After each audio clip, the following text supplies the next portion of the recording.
local for you. NBC4 at 5 starts now.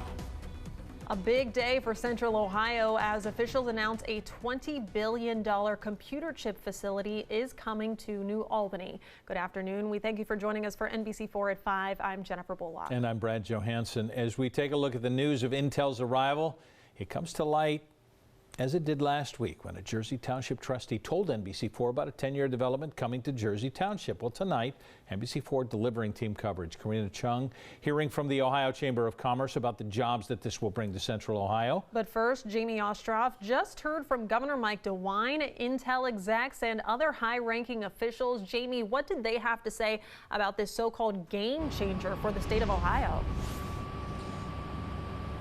Jennifer, they had to say an awful lot. Intel's CEO, the U.S. Secretary of Commerce, Senators Portman and Brown came right here to downtown Newark, Ohio, straight from the White House this morning, where they touted this plan to build this new facility here, a massive operation. Intel planning to build 2 chip factories on a 1,000-acre campus on an area of Licking County that was recently annexed by New Albany. We learned today that the site has the potential for 8 factories total. This initial $20 billion development plan makes the project the largest corporate investment in Ohio's history. DeWine said 40 states were competing for this project. He and members of Ohio's congressional delegation said they were not going to let this one pass them by. We've had a lot of wins in manufacturing in the last few years, but this is a transformative one. Because this is going to fundamentally change Ohio manufacturing and American manufacturing. It's good-paying jobs. It's thousands of building trades jobs, electricians and carpenters and millwrights and sheet metal workers, and it's going to mean a prosperity that we haven't seen in a while. So you heard a little bit about jobs from Senator Sherrod Brown there, again, fresh back from Washington. But let's turn now to NBC4's Karina Chung. She looked more into what this means for Ohio's job market. Karina? Yeah, Jamie, I spoke with Steve Stivers. He's the president and CEO of the Ohio Chamber of Commerce. He says Intel's jobs will be a game changer here, but so will the ones that follow it. Transformation. That's what Ohio Chamber of Commerce President Steve Stivers sees in the future of Ohio's economy. I think what Honda has done for the Central Ohio economy and what a big player they've been, this is even bigger than the Honda announcements. Stivers says what's key now is preparing for the types of jobs at Intel's semiconductor factory. There will be 3,000 jobs with an average pay of $135,000 a year. Some of them will be degree programs, advanced degrees. Some of them will just be certifications at our adult education programs, at our community colleges. So this will require a full ecosystem of job training for thousands of people. He says Intel will kickstart a new ecosystem and expects other businesses to follow. It's a win-win all the way around for Ohio families, Ohio businesses, the Ohio economy, any potential vendors that might work with Intel. Natalie Bowles, who's from Blacklick, says she sees the potential. Intel will be a really good addition to our little town here. She thinks about what this means for local students. Just getting the students prepared, excited. There's a huge project at New Albany for seniors, and they could probably intern there and learn more about science and engineering. Stivers agrees, saying he hopes this growth could influence young Ohioans. Hopefully it'll inspire some of our kids to start looking at STEM careers in middle school and high school and then on through college. And Stivers says that Central Ohio in particular, is one of the fastest growing parts of the Midwest. And he says this will also fuel that growth as well. Local for you in New Albany, I'm Karina Chung, NBC4. Intel is spending $20 billion just to build 2 semiconductor chip factories in New Albany in an effort to manufacture more of those chips in the U.S. The tech company already has similar operations in other parts of the country, including Chandler, Arizona. NBC4 was invited inside that factory to see exactly what goes into making the chips. A sprawling campus in the middle of the Arizona desert. operation that Intel had in Chandler was like its own little city. This is NBC4's digital executive producer, Mark Feuerborn. The minerals and salts that were in that city water. He traveled to Chandler to visit the Intel plant, which makes the semiconductor chips that power much of our daily lives. It almost is going to be the replica of what we can expect in Ohio. Semiconductor chips can be found in cars, electronics, and a lot more things that are in high demand right now. It's a historic investment for Ohio. The Biden administration, with Intel, hopes Congress will soon pass the CHIPS Act, freeing up more federal dollars to help speed up the process of making more chips in the U.S. Trying to, make the playing field even in order to do the supply chain rebalancing back into the United States. Intel's Jim Evers will be the general manager of the Ohio operation. Domestic manufacturing is alive and well in Arizona. I'm excited to expand that to Ohio. And Mark got to witness the 24/7, 365 manufacturing process firsthand. After suiting up in a clean room, They don't want you to have a single piece of hair or anything fall off and contaminate the floor or the surface of anything in there. he had to leave his camera behind. Because of proprietary rules and some of the trade secrets, of course, we were not allowed to film inside. But it's just this room shrouded in yellow light, and you just see end-to-end machinery pumping away with different tasks. Intel provided us with this video of the factory floor, officially named Fab 42, which we are allowed to show you. It almost looked like a scene out of the movie Monsters, Inc.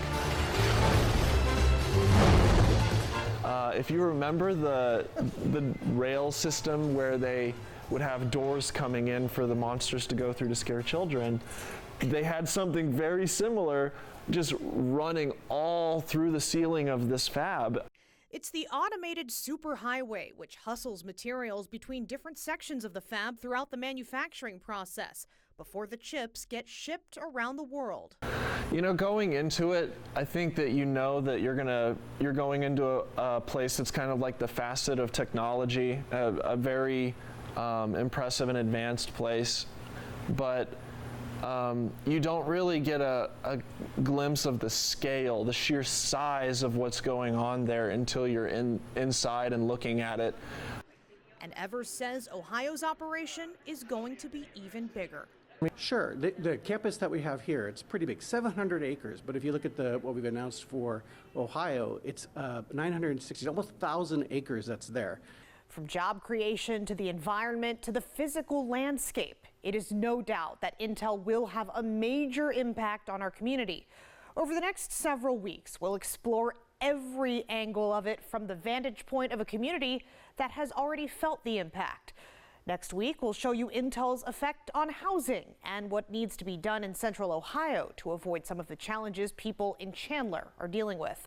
Local for you, Jamie Ostroff, NBC4.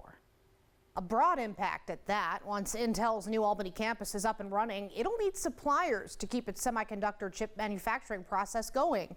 NBC4 digital executive producer Mark Feuerborn traveled to Chandler, Arizona, and found that it's not just businesses that will directly serve Intel that we can expect to see. Our downtown area is just bursting. It's quiet. Denise McCreary moved to Chandler, Arizona with her husband about 20 years ago. Not by choice. My husband was transferred here through his job, and we fell in love immediately. And you might say her experience as a small business owner has been pretty sweet. I am the owner of Divine Gourmet. We are a local Arizona gift, food, and wine shop.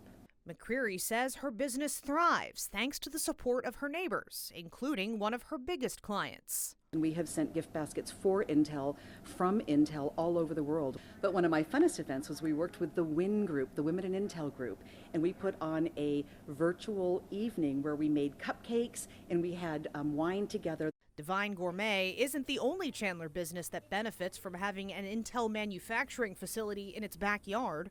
There are ancillary vendors that they may need to relocate here.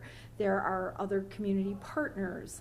Terry Kimball is the president and CEO of Chandler's Chamber of Commerce. More than 4 decades after Intel set up shop in the Phoenix suburb, the business community around it is still growing. We're at 100% occupancy in our downtown that we have to build up and out in order to accommodate any more new business here in town. You can't bring a company into your community employing 12,000 people that you figure that they have to have more than one person per household.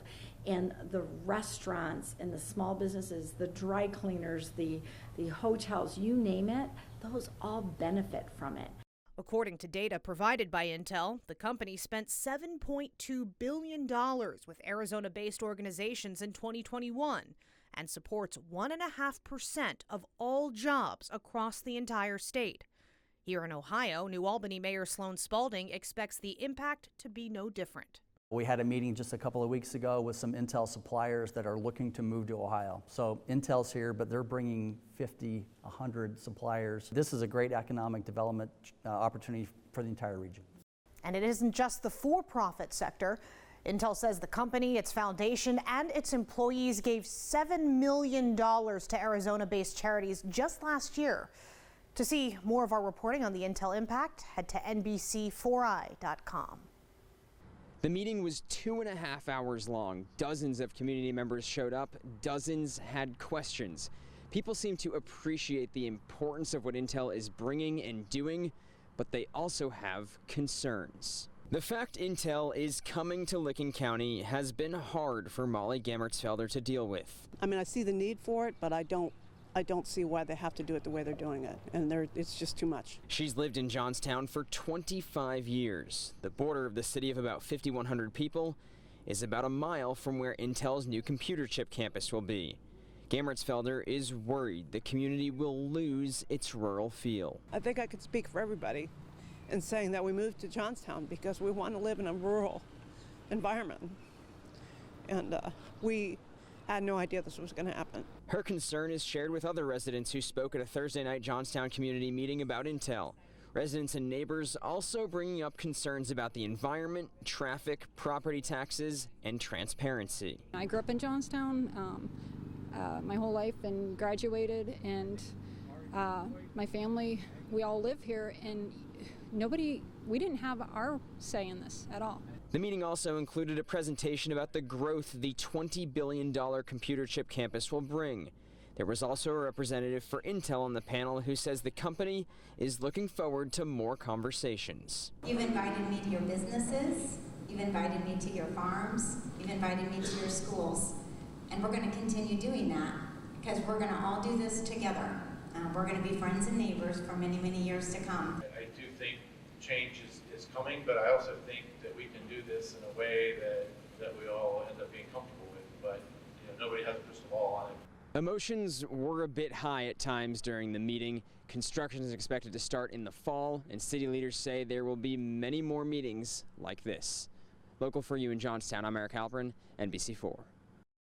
Intel has factories in Chandler, Arizona, Hillsboro, Oregon, and Rio Rancho, New Mexico. We're going to take everything that we've learned from Arizona, New Mexico, and Oregon and bring it to Ohio.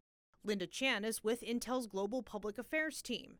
I asked her to walk me through the data the company provides on each campus's environmental impact. For example, the 955,000 megatons of greenhouse gases emitted in Chandler in 2021. Chan says the company is trying to reduce that. In April, we announced a new commitment to reach net zero operational greenhouse gas emissions by 2040. Although we really don't know how we're going to achieve that yet. It's not something we can really just buy our way out of. It's something that we really, as a company, as an industry with our supply chain, have to go figure out. Chan says Intel is also working to figure out how to improve its impact on the local water supply.